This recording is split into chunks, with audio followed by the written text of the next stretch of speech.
Tara, timbang tayo, tara. Check natin timbang niya. Oh, may nagtatanong kasi, may nagko-comment kung kumusta na daw, nagka-resort ba talaga.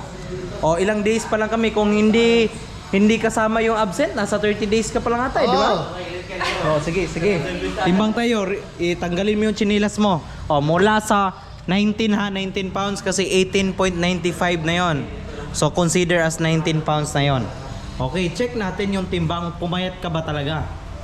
Oh, kung hindi kasama yung absent, nasa mga 30 days, something, no? Oh. Ganun, no? O, sige. Baba. Timbang natin. O, tingnan nyo.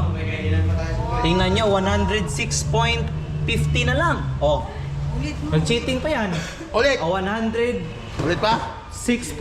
ulit. Baka mamaya, daya. O, 106.50 ha? Ulitin pa, gano'n. Ha? Isa pa nga. Isa. Umatong ako sa ng sampo. Ayan o. 50, o tama. Same lang. O 86.50. O guys, ngayon i-convert natin into pounds. Kung ilang pounds na ba yung na-lose niya sa loob ng almost 30 na pagtitraining kung hindi isama yung mga absent niya. Kung isama niya mga absent niya, nasa mga 50 days na siguro or something ganyan. Almost 2 months.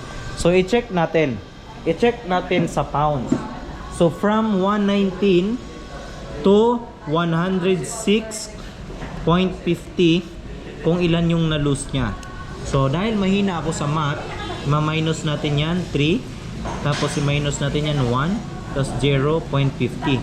50. So ibig sabihin 13.50 kg. So i-times natin ng 2.2, equivalent ng times 2.2. Okay, dahil mahina ako sa math, i-calculate natin.